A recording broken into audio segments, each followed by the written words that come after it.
Era o aniversário de 5 anos de casamento de Leonardo e Clara Monteiro, e a mansão no Jardim Europa estava envolta por uma atmosfera quase cinematográfica. Clara, com os olhos marejados e a barriga de 7 meses levemente exposta sob o vestido azul, preparava uma carta de amor para o marido. No andar de cima, Leonardo ajustava a gravata diante do espelho, mas o reflexo mostrava mais do que elegância. Havia inquietação, desvio de olhar e um celular vibrando com mensagens que ele não queria que Clara visse. O que deveria ser uma noite de celebração prestes estava para se tornar uma lembrança amarga e permanente. Horas depois, enquanto os convidados riam no jardim iluminado por luzes âmbar, Clara procurava Leonardo para fazer um brinde. Caminhou até a biblioteca e ouviu vozes abafadas atrás da porta entreaberta. Seu coração acelerou sem razão aparente, até que reconheceu o timbre de Leonardo. E pior, as palavras sussurradas da outra mulher. "Você vai deixar ela depois do parto, né?" disse Isadora, com a voz envenenada por desejo e certeza. Clara não entrou, não gritou, apenas escutou. Com o mundo desmoronando dentro de si, recuou silenciosamente, como se não quisesse atrapalhar a própria tragédia. Naquela noite, Clara sangrou, não fisicamente, mas por dentro. As palavras ecoavam na cabeça enquanto fingia não saber. Quando Leonardo apareceu para cortar o bolo, ela sorria. Por dentro, queria vomitar. No dia seguinte, as fotos do escândalo explodiram nas redes. Isadora e Leonardo, saindo juntos de um hotel, mãos entrelaçadas. Era real. Clara não precisou confrontá-lo. O país inteiro fez isso por ela. Grávida, sozinha e envergonhada, ela pegou um táxi com destino à casa dos pais, no interior de Minas, sem dizer adeus. Leonardo tentou contato durante 2 dias. Depois, nada. Estava ocupado demais com a crise na empresa, a queda das ações e a fama repentina de vilão nacional. Isadora, agora sua parceira oficial, agia como se tivesse vencido. Clara, por sua vez, desapareceu. Mudou o número, saiu das redes sociais e recusou qualquer contato. Enterrou o amor junto com a esperança. Quando Mateus nasceu, a dor já havia se transformado em uma parede de concreto em volta do coração dela. O menino nunca soube o nome do pai. Nunca precisou saber, pelo menos até agora. 10 anos se passaram. Leonardo Monteiro ainda era rico, mas ninguém o admirava como antes. A empresa, embora funcional, já não o preenchia. Isadora havia desaparecido há anos, deixando apenas rancor e cinismo. As noites eram longas, os dias sem sentido. Até que, em uma manhã chuvosa, ele recebeu um envelope pardo com uma caligrafia familiar. "Você tem um filho e ele merece a verdade." Era a letra de Clara.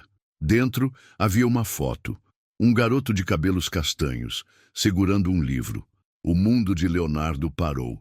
O passado não estava enterrado. Estava vivo e tinha olhos que pareciam os dele.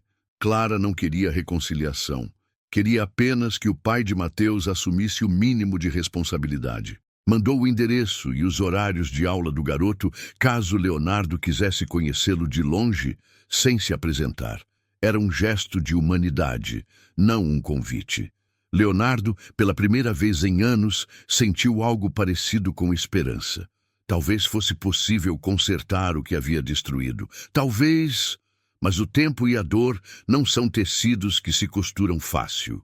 E algumas feridas, quando reabertas, sangram mais do que a primeira vez. Decidido, ele embarcou para a Vila das Oliveiras, um vilarejo esquecido entre serras e plantações de café. A cidade era simples, mas o cheiro de terra molhada e a paz do silêncio o desconcertaram. Ao descer do carro alugado, sentiu o ar mais leve e os ombros mais pesados. Estava ali para ver o filho, mas no fundo sabia. Estava ali para pedir perdão. Não um perdão qualquer, um que talvez não existisse. No portão da escola, viu o garoto, Mateus, seu filho, e sentiu o estômago afundar. Mateus ria com os colegas, pulava a amarelinha, tropeçava e levantava. Leonardo não sabia o que fazer. Aproximou-se sem saber como agir. O garoto o olhou por um segundo, apenas um segundo, e depois voltou a brincar. Leonardo não sabia se era bom ou ruim. Voltou para o carro e ficou ali por horas. Não teve coragem de bater na casa de Clara, não ainda, mas precisava. Algo o empurrava para ela, algo entre culpa, saudade e desespero. Clara era o único lugar onde ele ainda podia respirar, mesmo que ela já não o quisesse mais. Naquela noite, Clara sentiu um arrepio inexplicável enquanto arrumava os cadernos de Mateus. Não sabia que Leonardo estava ali, mas, no fundo, sentia que algo estava para mudar. Como se o passado estivesse batendo à porta, ainda que ela tivesse trancado todas as fechaduras do coração. Quando Mateus disse, "Sonhei com um homem me olhando da janela", ela congelou, engoliu seco. Sabia que era ele. O pesadelo antigo, que ela passou anos tentando esquecer, estava de volta. Mas agora Clara não era mais uma mulher indefesa, era mãe, e lutaria por seu filho até o fim. Enquanto isso, Leonardo escrevia em seu velho diário, o mesmo que usava nos tempos de faculdade. As palavras saíam entrecortadas. "Clara, me perdoa. Eu fui um covarde. Eu joguei fora tudo que me salvava. Eu vi nosso filho. Ele é mais do que eu mereço." Lágrimas caíam. Pela primeira vez em 10 anos, ele chorava por algo que o dinheiro não podia recuperar. O que ele não sabia era que no dia seguinte a porta da casa de Clara se abriria, e o reencontro seria muito mais difícil do que qualquer punição que já enfrentou. A porta se abriu devagar. Leonardo estava de pé na varanda de Clara, com as mãos trêmulas e os olhos inchados de uma noite sem dormir. Clara demorou para reconhecê-lo. Ele parecia outro homem. Mais velho, sim, mas não era a idade. Era o peso. O peso de alguém que carregava culpa como segunda pele. Ela o encarou sem expressão, como quem olha um vulto do passado que voltou sem ser convidado. Ele tentou sorrir, mas a dor não permitiu. "Oi, Clara", disse ele, com uma voz que mais parecia um sussurro. Ela não respondeu. O silêncio era seu escudo. Observou-o por longos segundos, antes de dizer, fria, "O que está fazendo aqui?" Leonardo hesitou. 1000 respostas ensaiadas desapareceram. "Eu vim ver o Mateus. E você?" Clara ergueu o queixo altiva. "Você perdeu esse direito há 10 anos." A dor nas palavras era tão afiada que ele quase recuou. Mas ficou. Precisava. Era sua única chance, mesmo que mínima.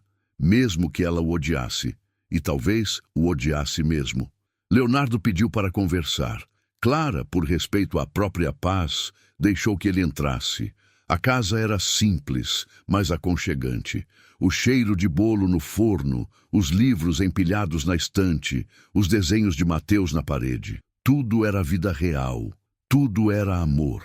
Leonardo sentiu um aperto no peito. Era isso o que ele havia perdido. Sentaram-se à mesa da cozinha, mas o abismo entre eles era maior que qualquer distância física. "Eu não quero te machucar de novo", ele disse. Clara deu uma risada seca. "Você acha que consegue?" Ele tentou explicar. Disse que foi fraco, que se deixou levar, que estava confuso. Clara ouviu em silêncio. Cada palavra era uma facada cega, tentando reabrir uma ferida que ela costurou com sangue. Quando ele terminou, ela ficou alguns segundos olhando para a xícara de chá, como se buscasse ali a resposta para algo que já sabia. "Você não me traiu só com outra mulher, Leonardo. Você me traiu quando eu mais precisava de você. Eu estava criando vida dentro de mim. E você escolheu a morte da nossa história." Do lado de fora, Mateus voltava da escola com a mochila nas costas e um sorriso no rosto. Quando entrou e viu Leonardo, parou. Clara se levantou instintivamente, como uma leoa entre o filho e o perigo. Leonardo, de pé, não sabia o que fazer. Sorriu, tímido. "Oi, Mateus." O menino olhou para a mãe, confuso. "Quem é ele?" Clara não respondeu. O tempo congelou. Leonardo quase se ajoelhou. Eu sou seu pai. As palavras saíram baixas, mas explodiram no peito do menino como um trovão. Mateus não reagiu bem. Não correu para os braços dele. Não chorou. Apenas franziu a testa e disse: Meu pai não mora aqui. Foi até o quarto e fechou a porta. O silêncio que se seguiu foi brutal. Leonardo quis ir atrás, mas Clara se colocou à frente. Você teve 10 anos. Não acho que vai recuperar isso em uma tarde. Ele assentiu derrotado. Queria pedir perdão 1000 vezes, mas sabia que cada uma soaria vazia. O que foi destruído não se reconstrói com palavras, só com tempo, e talvez nem assim. Nos dias que se seguiram, Leonardo alugou um chalé próximo à cidade. Observava Mateus de longe. Às vezes o via jogando bola, às vezes voltando da escola. Tentava entender quem era aquele menino. Seu filho. Passava horas olhando para fotos antigas, ouvindo áudios guardados de Clara, tentando lembrar o que ele era antes de se tornar um traidor. Ele não queria piedade, queria apenas a chance de ser pai, ainda que isso exigisse a humilhação de ser visto como um estranho. Clara, por sua vez, vivia um conflito silencioso. Vê-lo ali despertava memórias que ela enterrou com muito esforço. Parte dela queria gritar, expulsá-lo da cidade, protegê-los. Outra parte ainda reconhecia algo nos olhos dele. Algo que, por um breve instante, lembrava o homem por quem se apaixonou.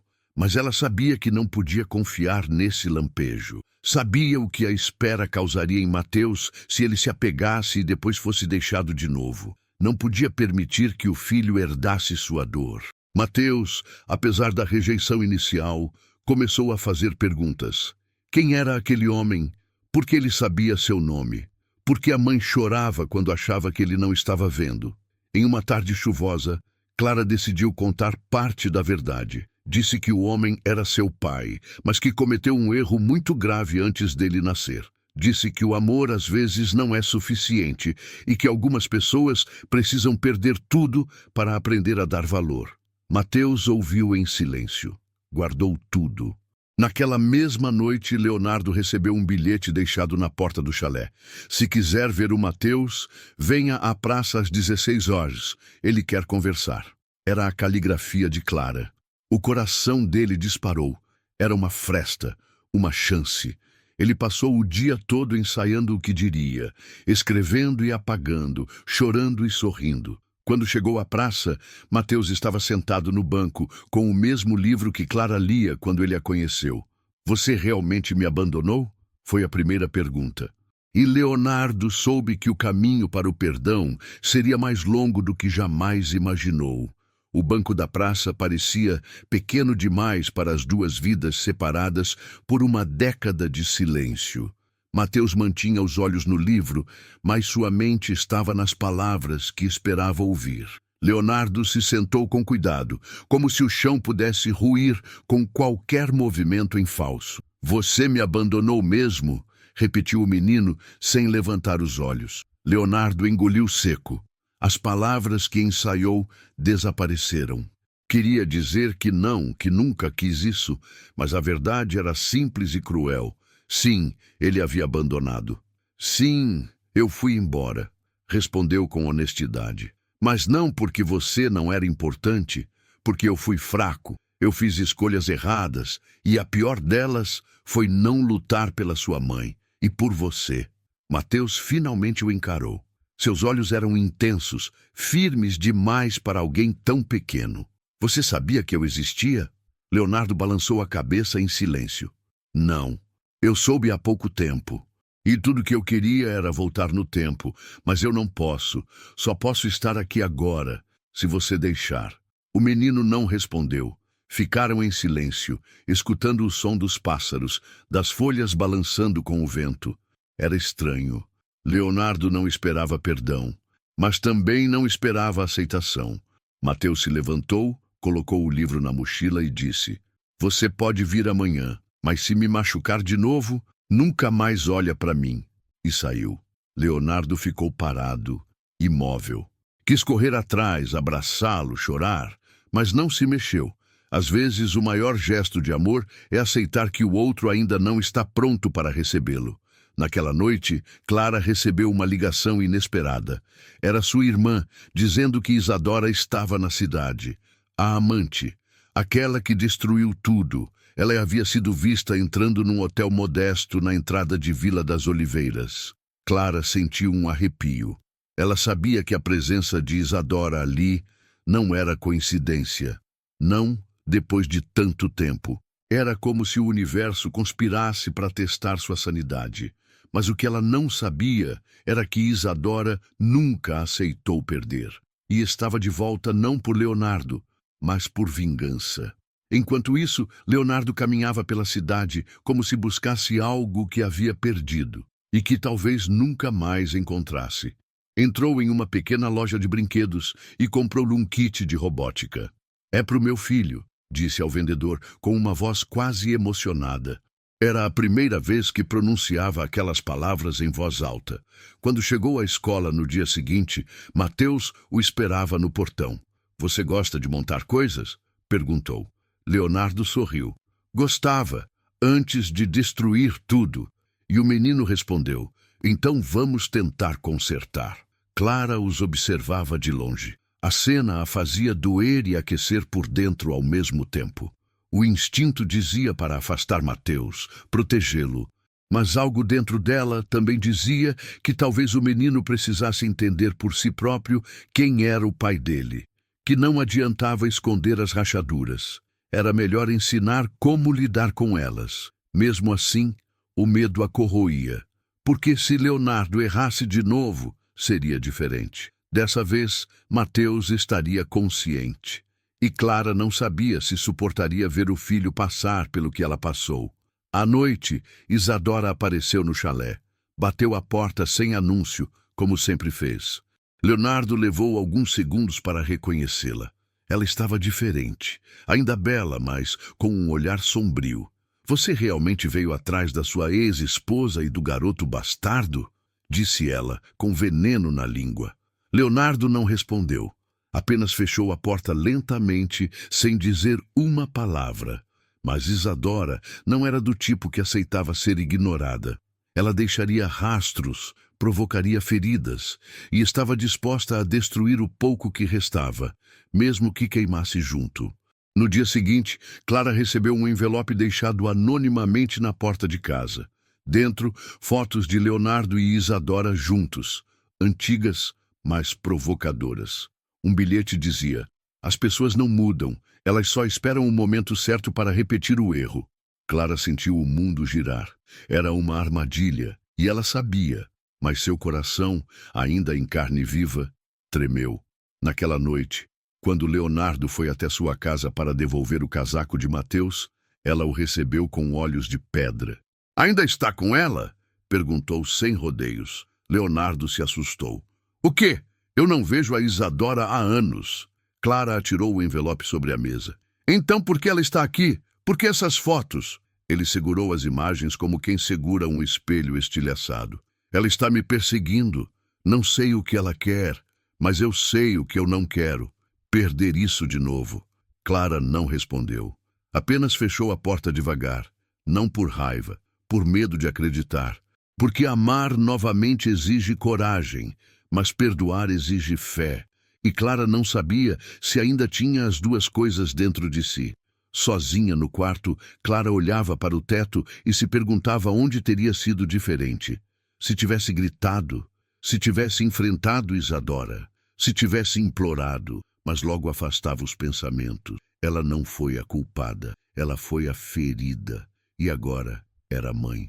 A armadura que vestira por anos estava enfraquecendo, mas sua prioridade era uma só: Mateus. E ela não deixaria que o passado roubasse o futuro dele. Não importava o quanto Leonardo parecesse arrependido. O que está quebrado, às vezes, não se conserta. Apenas se sobrevive.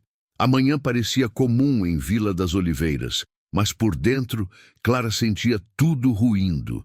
Enquanto passava o café e ouvia o rádio baixo na cozinha, seus pensamentos se atropelavam. Isadora estava ali. Leonardo insistia em se aproximar. E Mateus começava a chamá-lo de pai. Clara via isso com olhos de mãe, não de mulher. E isso a matava lentamente.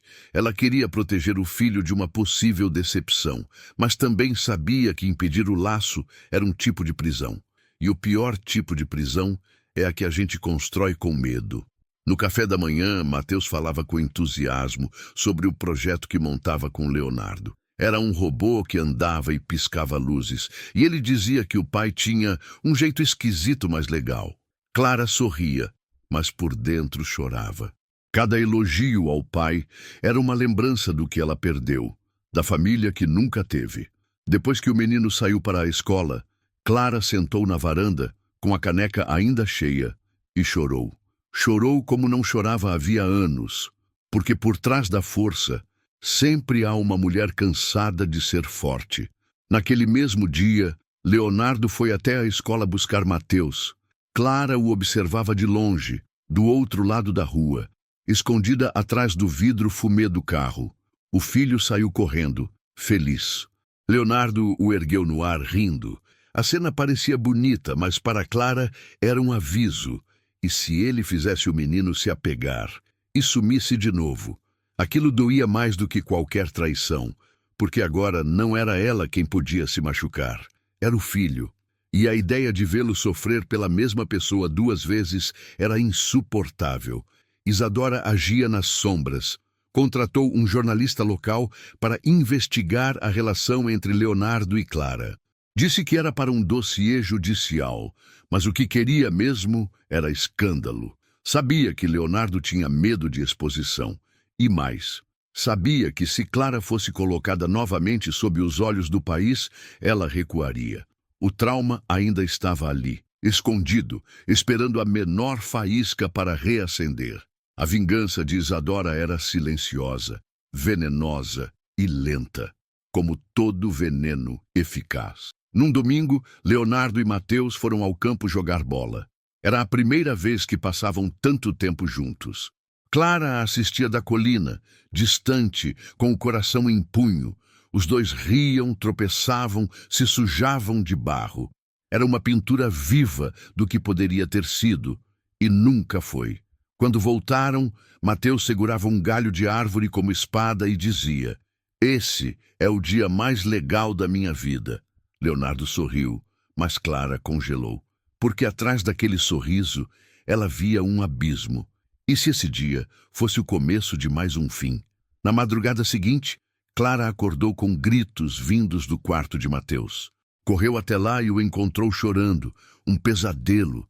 Ele sonhara que o pai ia embora e nunca mais voltava. Clara o abraçou forte, tentando acalmar, mas por dentro sentia o pânico crescendo. A conexão entre os dois estava acontecendo, e rápido demais. Mas e se Leonardo não estivesse pronto para isso? E se, ao menor sinal de dor, ele fugisse outra vez? O passado sussurrava lembranças que Clara tentou calar por 10 anos, e agora gritavam. No dia seguinte, ela chamou Leonardo para conversar a sós. Foram até o campo onde se conheceram. Clara parecia calma, mas seu olhar era lâmina. "Você sabe o que está fazendo?" perguntou. Leonardo assentiu. "Eu sei que demorei demais, mas eu estou aqui, Clara, e não por culpa, por amor." Ela não respondeu de imediato. Depois disse: "E se ele te amar e você não aguentar? Vai fazer o quê? Vai sumir? Vai destruir ele como destruiu a mim?" Leonardo chorou, pela primeira vez diante dela, sem máscara, e aquilo a desconcertou. Ela não se deixou levar pelo choro. "Não venha me pedir desculpas, Leonardo, porque perdão não é presente, é processo, e talvez nem chegue." Ele assentiu. "Não estou aqui para pedir nada, só quero estar, mesmo que seja de longe." Clara se levantou e foi embora, mas algo nela havia mudado. Talvez fosse o cansaço de lutar sozinha, talvez fosse o alívio de ver o pai presente, mesmo que tarde. Ou talvez fosse apenas medo de perder o controle de novo, dessa vez por estar começando a perdoar.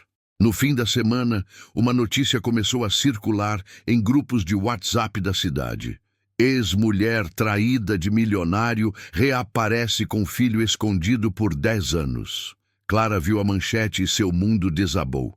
Voltou a tremer como há 10 anos. Os olhos do país estavam novamente sobre ela. Ligou para Leonardo desesperada. Foi ela. Foi a Isadora. Ela está por trás disso. Leonardo foi até Clara imediatamente. Eu vou resolver isso. Eu juro. Mas a promessa já não tinha o mesmo peso de antes. Agora, tudo estava à beira do colapso. Isadora apareceu no jardim da escola na tarde seguinte. Aproximou-se de Mateus com um doce na mão. Oi, lindinho, eu sou amiga do seu pai. O menino recuou, desconfiado. Uma professora correu até ele e a afastou. Clara soube no mesmo instante. Algo estava fora de controle. E não era só o passado, era o presente.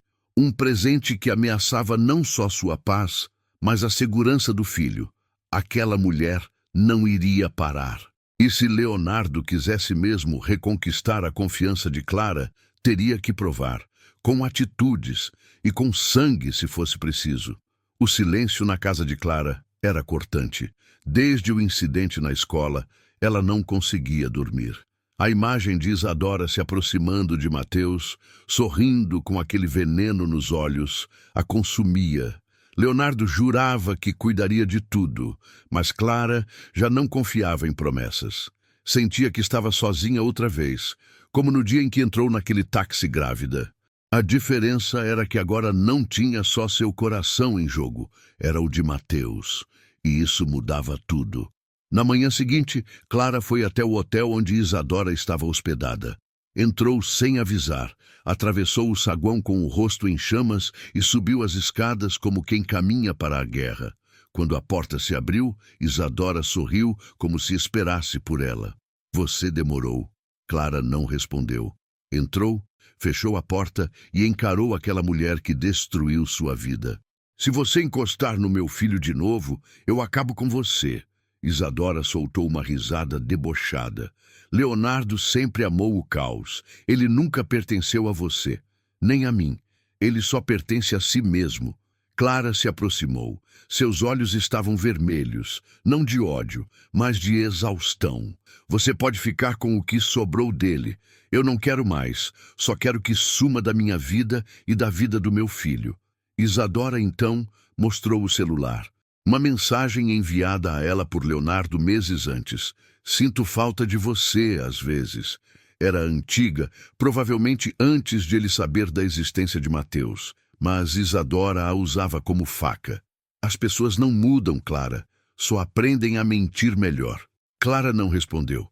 Só foi embora. Mas dentro dela, algo que estava em pé há anos começou a desabar. Leonardo soube do encontro poucas horas depois. Foi até Clara, mas ela não quis ouvir. Você me deixou uma vez. Eu sobrevivi. Mas se você quebrar o meu filho, Leonardo, eu nunca mais me recomponho. Ele caiu de joelhos no chão da sala. Você quer que eu vá embora? Perguntou. Ela hesitou. Odiava a presença dele, mas temia mais ainda a ausência. Eu quero que você prove que é homem o bastante para ficar mesmo quando tudo parecer perdido, porque foi quando eu mais precisei que você fugiu. Naquele mesmo dia, Leonardo ligou para Isadora. Marcou um encontro. Gravou a conversa sem que ela soubesse. Isadora falou sobre os jornalistas, sobre o dossiê, sobre o plano de difamar Clara nacionalmente. Ela vai implorar para você sumir da vida dela. Você vai ver. E então ele disse, não, acabou. Você não é mais parte da minha história. Levantou-se, desligou o gravador e saiu. Isadora ainda gritou, você vai se arrepender. Mas ele não voltou. Pela primeira vez, enfrentou o próprio veneno. Entregou a gravação a um advogado. Moveu um processo por assédio moral e difamação. Protegeu Clara com uma medida judicial. Deixou a cidade por 2 dias, não por covardia, mas para limpar a lama que ainda respingava sobre os dois. Quando voltou, Clara abriu a porta sem palavras. Apenas o olhou, e dessa vez, os olhos dele não pediam perdão. Pediam confiança. Ela não disse que o perdoava, mas o deixou entrar. Isso, para ela, já era um gesto maior que qualquer "eu te amo". Mateus, por sua vez, começou a mudar. Já não falava com raiva do pai, falava com perguntas. Você já chorou? Você tem medo de morrer? Por que você foi embora? Leonardo respondia com sinceridade, mesmo quando era difícil. Um dia disse: eu fui embora porque era burro e porque nunca soube ser pai, mas estou aprendendo com você. O menino ficou em silêncio. Depois, colocou um desenho no colo dele. Era uma casa. 3 pessoas segurando as mãos. A gente pode tentar, né? Clara assistia a tudo de longe. Sabia que o perdão, se viesse, seria lento. Mas já não sentia a necessidade de fugir. Só queria paz. E o que começou como guerra, aos poucos, se tornava reconstrução. Ela e Leonardo não voltaram a ser um casal, mas começaram a tomar café juntos, caminhar com Mateus, ler os mesmos livros. E isso, de certo modo, era mais íntimo que qualquer noite de amor. Era cumplicidade. E talvez, só talvez, fosse o início de algo novo, ou o fechamento digno de um ciclo que quase os matou. Mas o universo parecia não querer dar descanso. Dias depois, Isadora sofreu um acidente de carro. Estava alcoolizada. Na bolsa havia fotos antigas de Leonardo e Clara, recortadas com ódio.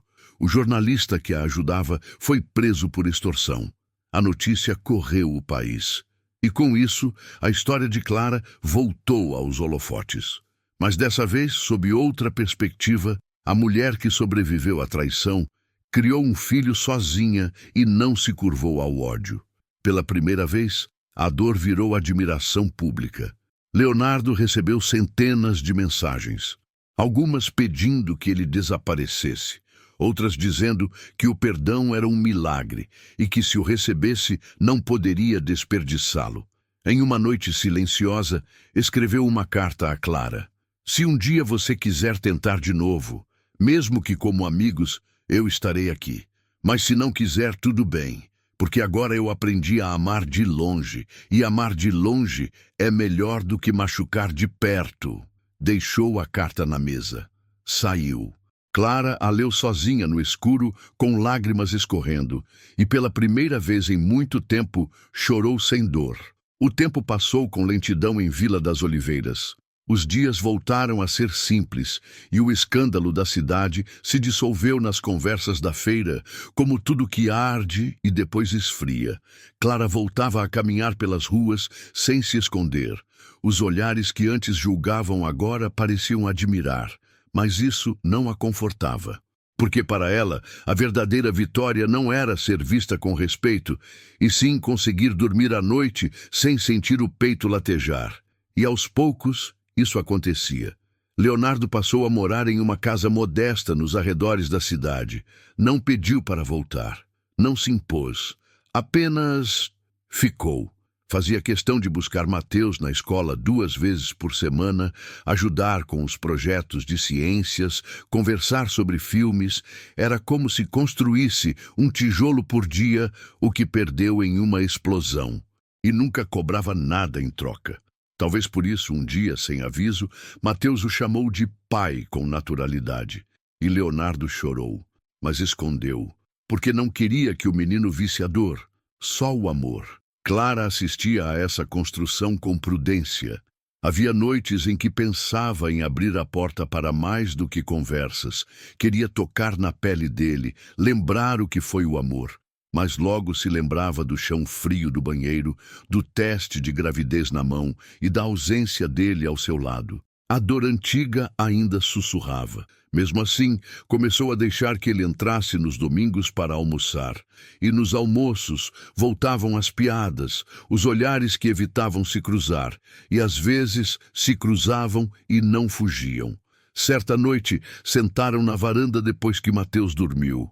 Clara ofereceu um café. Leonardo aceitou. Conversaram sobre os tempos antigos, sobre os pais dela, sobre as músicas que ouviam na faculdade. Por um instante, foi como se o tempo não tivesse quebrado tudo.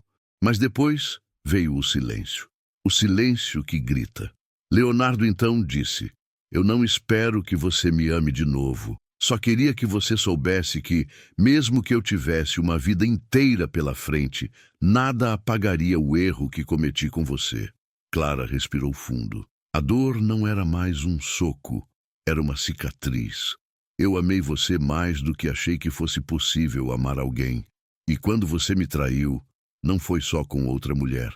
Você me fez sentir que eu e meu filho não éramos suficientes. Ele abaixou os olhos. Ela continuou. Mas eu não quero viver a vida inteira presa àquilo, porque você me destruiu. E ainda assim, eu estou aqui. E isso, Leonardo, não diz nada sobre você. Diz tudo sobre mim. Ele quis tocá-la. Não o fez. No aniversário de 11 anos de Mateus, Leonardo organizou uma pequena festa no quintal. Balões coloridos, bolo simples, brinquedos feitos à mão. Pela primeira vez, Clara deixou que ele liderasse algo sozinho, e o sorriso do menino preencheu a casa.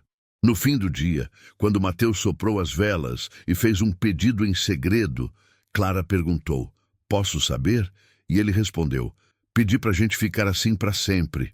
Ela não soube se sorria ou chorava, porque as crianças sempre sabem o que os adultos demoram a entender. Na semana seguinte, Leonardo recebeu uma proposta para retomar o comando de uma das empresas que havia deixado. Seria em São Paulo. Salário milionário. Poder. Antigo mundo. Ele recusou. Disse que tinha algo mais valioso agora. Tempo. E decidiu abrir uma pequena empresa de tecnologia educacional na cidade, com projetos para escolas públicas. Queria devolver à vida o que a vida lhe deu de volta. Propósito. Clara soube da proposta recusada por terceiros e naquele dia chorou, mas pela primeira vez chorou de paz. Isadora não voltou.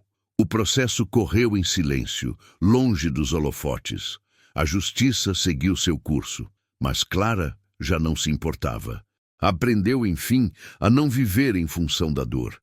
E isso era a maior vingança possível, porque ela venceu. Não ao Leonardo do passado, mas à mulher ferida que ela mesma foi um dia. E só quem já se olhou no espelho e não se reconheceu entende a força que é voltar a amar a si mesma. Em uma noite fria, Leonardo entregou a Clara um envelope. Dentro não havia uma carta, apenas um desenho feito por Mateus. Os três, de mãos dadas, com um sol gigante atrás. No canto inferior, o menino havia escrito: "O que importa não é quem erra, é quem fica para consertar." Clara sorriu. A dor ainda morava em alguma parte dela, mas agora dividia espaço com algo maior. Serenidade. Olhou para Leonardo e disse, "Talvez a gente nunca volte a ser o que era, mas talvez isso seja bom, porque agora a gente sabe o que nunca mais quer ser." O tempo passou. Com ele, as feridas deixaram de sangrar, mas não desapareceram. Em Vila das Oliveiras,